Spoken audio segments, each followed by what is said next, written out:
Today I'm joined by Dr. Rupak Gandhi, the award-winning superintendent of Fargo Public Schools. He recently left that role to set up Optimize Ed Strategic Solutions, a consultancy that supports school districts with custom AI supports to drive efficiency and strategic insights. Dr. Gandhi, thank you for joining us. Thank you for having me. Before launching Optimize Ed, you were the superintendent in Fargo for 7 years. During that time, I think about the middle of it, AI came on the scene in a big way. How did you prioritize what you did, whether it was from policy to adopting technology? Tell me about that kind of progression during your superintendency. The culminating factor, the most important piece for us was I'm always just very focused on outcomes and efficiency. That means that we have to work efficiently. We have to use our resources in the best way. And I think technology is one of those tools that can really help us advance what we're trying to do and achieve those outcomes for our students. So I think, AI has been around for a very long time. ChatGPT, when it came out, just made it accessible through a large language model that most people can interface with, and it just gave me the opportunity to realize how I can use that for a variety of different workflows to make the work easier and focus on the parts of the job that matter the most, which is making sure that we're improving outcomes for students, we're building those relationships with kids, and that's one of the pieces that really helped. AI is just a tool that is at our disposal, and it could vary from person to person because we all have different workflows. Our entire company mission is based on giving individuals time back so they can focus on the parts of the job that they appreciate the most and it's most meaningful for them. And for other individuals, it might be a very different part of the job. I started with just thinking, what are common problems that we could solve, and can AI do that? One of the first things that we did that was extremely successful from an administrative lens, since you asked that question, was when I was a superintendent, I created a custom GPT that housed its sole knowledge base was all of our human capital policies. I served as a superintendent of a school district that had 25 buildings across 11,400 students. So we have, a set of 3 to 5 administrators at each of those buildings. And if we want consistent practices in HR or our implementation of our school district policy, even when do you call the HR human capital officer, when do you call the associate superintendent? What I did is I put all of our policies, which is, thousands of pages of documents that, you never in the moment pull up your policy manual and say, okay, let me go through it. This is what I need right now. It's just, it's there, it's there, but it's not information you retain. So why not create a custom bot that any principal can use at any building and say, hey, I had a student curse at a teacher. What do I do? It pulls up your policy violation, step-by-step instructions of what you need to do to be able to provide that standardization. So that was one key example, and that took off. Going back to understanding that different people have different parts of the job that maybe that they want to give up autonomy for or different things. We pivoted not just to me creating different bots that we did, created a planner for our school district. I created, when it came to system design, I actually created a customized bot that we use internally and externally that had the entire Fargo Public Schools strategic plan and all of our strategic initiatives. So when we focus on alignment within our system and we have vendors that reach out to us for different opportunities, or the regional education association says, hey, should we provide this professional development for our staff, we respond with giving them the bot and saying, see if this is actually aligned to one of our strategic priorities and what goal. So that that's going to the doing is actually going to advance something that we're trying to focus on as a school district and work on that outcomes. I think one thing I do want to mention is, when we created a bot about the system's strategic design and alignment in our organization, one of the pieces that I thought was really powerful, and we stole this from Linwood, California, when you take creating outcomes-based contracts. So school districts across the nation, we have vendors that we work with, and all of those vendor agreements are focused on the delivery of a service. Well, the delivery of a service is really the strategy that I need to get to a certain outcome. If I'm going to provide tutoring for my kids, the reason that I want to provide one-on-one tutoring is because I want to be able to improve my proficiency scores for my students.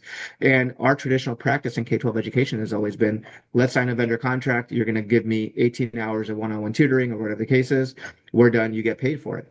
But now that I'm able to put into a custom GPT all my strategic plan, my goals, what we're trying to focus on, keep the outcomes the focus, I'm able to then say, okay, should I look at this vendor goal, or should we invest in this tutoring program? what goals does it meet to, where's our current baseline data, and then go back to our vendors and say, hey, per this contract, yeah, we're going to pay you X amount of dollars to provide one-on-one tutoring, but the expected outcome that we want you to work towards is going from our proficiency rate in this content area that you're providing tutoring from 15% to 25% or 95% to 100%, right? Whatever your goals are.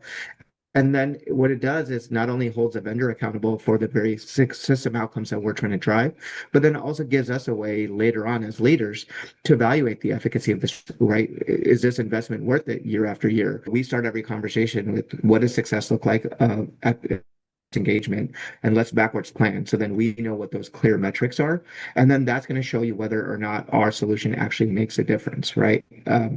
For example, we've recently, for school districts, and this is a service we offer now, we were asked to create an entire substitute management system, and the problem they were trying to solve was the amount of hours the front office staff are spending coordinating substitutes when a teacher's out, calling substitutes, are you able to take this assignment, then greeting them when they get in, making sure that they have everything good to go, the sub lesson plans are done, and all of that, right? So when we knew that the problem to solve was the hours of coordination that are being spent and on administrivia that can be repurposed for more meaningful work, we knew exactly what the end. So what we did is we used AI to create an entire substitute management system that essentially serves as an online job board. When the teacher submits an absence request, it goes to approver for approval.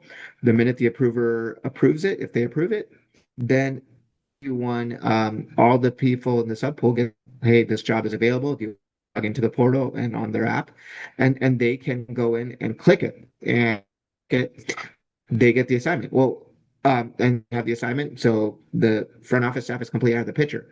That was the expectations, but during the development, just knowing our background in schools and learning about their workflow and what would work best for them, one of the things that I realized is that, when you talk about teachers that have a family emergency or fall ill at 5 in the morning and then they're calling in, that they already have enough to deal with, and that the reason for their absence, and then there's an expectation that, oh, let's now make sure that they have a sub plan, and if they don't, then the administrators are scrambling, the sub is set up for failure, and then the front office staff is struggling too.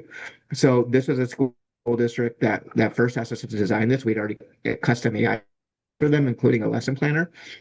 So I just embedded the lesson planner into the sub management system.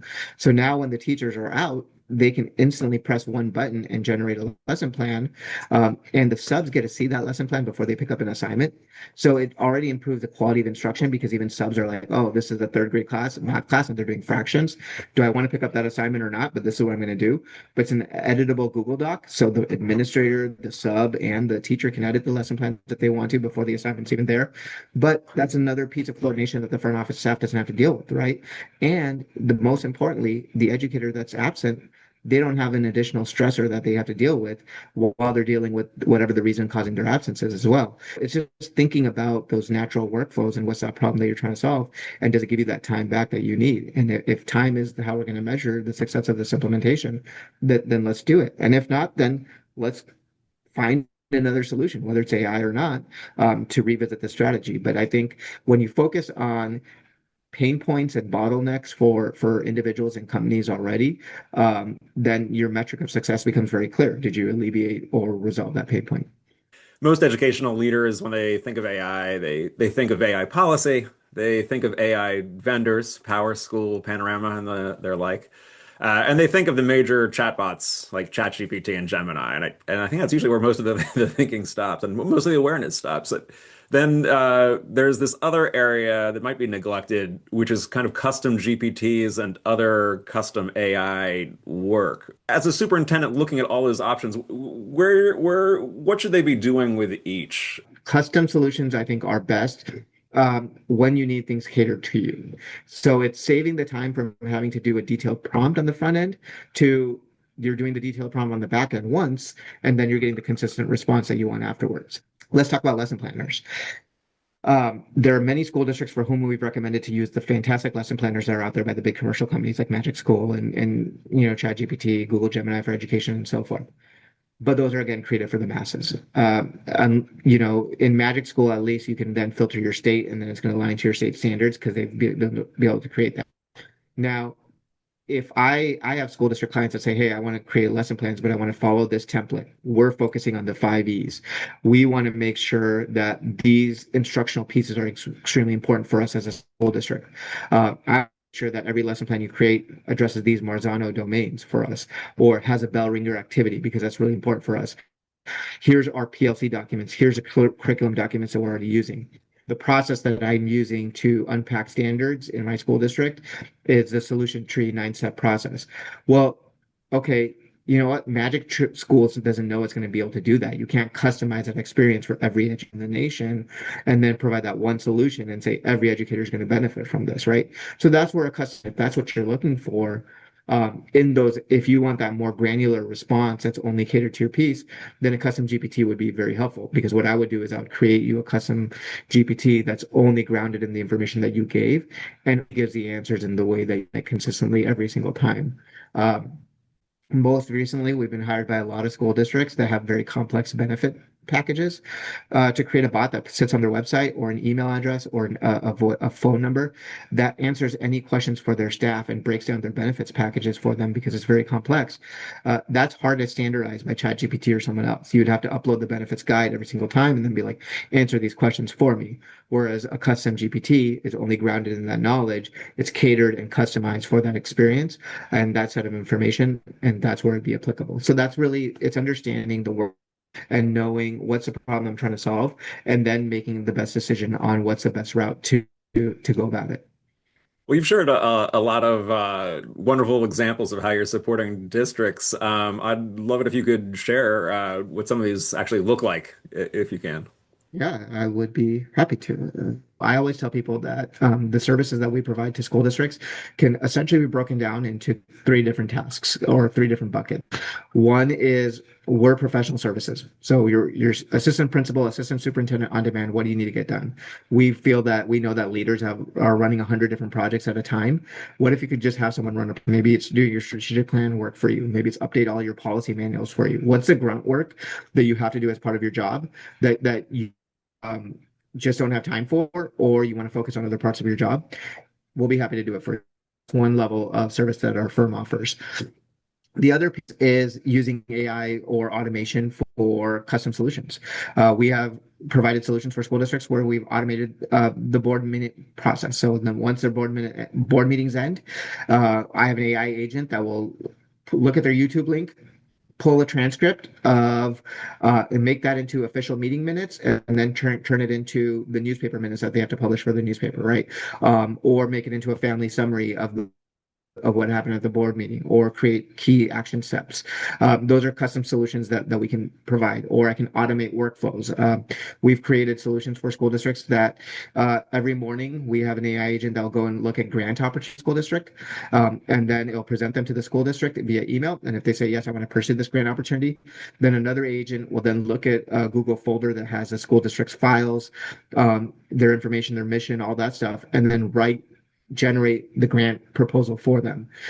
So goes from, maybe 4 months of writing a grant to I can have 50% of it done for you on a weekly basis consistently for the grants that you choose to go. So there's a variety of different work that we can do. And then the third level is where I'm a deep researcher. So is my wife, who's a co-founder of our business, but we have a fully agentic workforce. So our entire company is built off of using AI agents that do different pieces of work for us.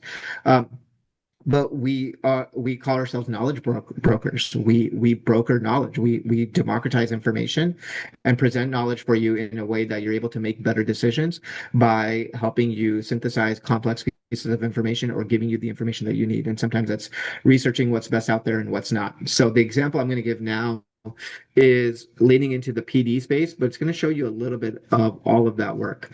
We were asked recently by a potential client, hey, we want to provide professional development on 17 different modules for AI, and they want us to present it to them in a way where it's grouped into like AI for teaching, AI for learning, and AI for leading. And there's a variety of different modules, as you can see, where you could use AI. And what we did is we took our framework for professional development, which is essentially I do, we do, you do, but we use a framework that's based in research called learn, practice, apply, What we've done is we create these modules for them that they can deliver face to face, or we can create this in an asynchronous where we first identify the workflow, right? So differentiation and access. I want to use AI tools for personalized support and expand through summaries and multimodals. Here's the learning objectives, what I want to do. But then we as I go through this, we always provide a meta teaching learning moment. So,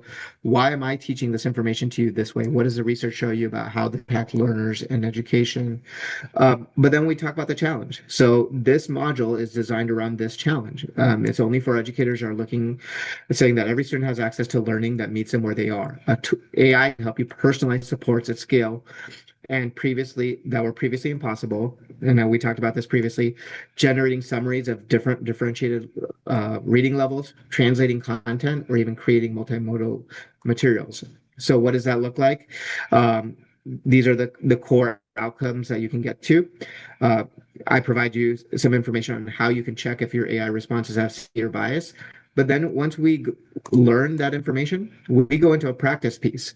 So what we do is we create the simulated environment where I will give you a suggested prompt that you can copy and you can even try it. This is not going into ChatGPT or anything else, where you could see what it looks like to interact with an AI model. So if I ask it a question around like I need to make, and I would fill out a main idea or supporting details lesson accessible for a student who is 2 grade levels below, please create a simplified version. That's the type of prompt I'm going to submit. This is the type of response I'm going to get. And then I would also show you these are the type of like follow-up prompts that you can ask. Oh, if I don't get the answer I want, but I want to adapt it a little bit more, or I want to get details here, this is the interaction and what that looks like. So we provide people with that safe space. Then we also, based off of all the free tools are available for educators, we tell them like this is where ChatGPT is going to be good, this is where Gemini is going to be good, where Claude, where Copilot is going to be good. And then we also give a recommendation for why in this workflow you should use this tool and why. And then we tell you how you keep that workflow. So once you've had the opportunity to practice that, you can then go and apply it. So now we say, let's create your deliverable. Like, let's actually solve a problem that you have. So we want you to take one piece of content from your curriculum and create a complete accessibility package, simplified version, visual supports, vocabulary aid. Your deliverable is going to be a completely accessible package for one lesson. Easily open up a link, whether it's to Google Gemini or those other pieces, uh, whatever that link is, and then we give you the prompts to try. A lot of training on AI fluency literacy these days focuses on the best prompt engineering techniques, customize all your prompt, and all that's very valuable. But when you're talking about workflows and the urgency of time and the demand that takes over educators, they just don't sometimes have the time, or then they can't when they need a problem solved, they're not remembering, oh, what was that training I went to at that summit? And what was that prompt framework that I need to use to ask this question? They just want it. When I'm at ChatGPT, I want to ask a question. I want to get the answer that I want. So we're trying to create the encyclopedia of resources that say, hey, just pull up our module, copy the prompt, fill in the work you need, and then you're going to get the output that you want. And we're even going to tell you which tool to use. Click here for ChatGPT, click here for Gemini, and we're going to tell you which one's going to give you the best piece. We'll give you variations of your prompts. Here's how I generate IEP accommodations. And you can just one click them, tell you why that prompt works. So if you want to learn the process along the way, you could do that, but you're also solving that real life problem that you need. What do you see in education taking place in 15 years from now? I truly do believe that education has changed from even maybe you and I were in school to what it is today. Probably went through a model of schooling where education was the transference of knowledge. My educators had knowledge that was then transferred onto me, and then I reiterated that knowledge to show my position. And I just think that that's not where we are in today's world. So let's change the way we educate to say it's not just the information I'm giving it to you and then you regurgitating it back to me.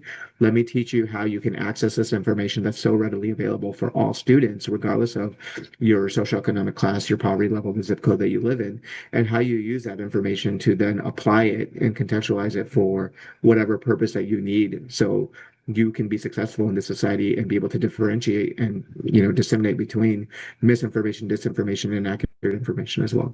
Well, Dr. Gandhi, thank you so much for your insights, for your support of schools. There's a lot of interesting stuff going on in AI, and I think this customized work has just a lot of potential to support districts and students in their learning. Um, I encourage our viewers to check out Optimize Ed Strategic Solutions. If you're looking for other insights and the latest news in AI and education, please visit aiedwards.org. Thank you for learning alongside us.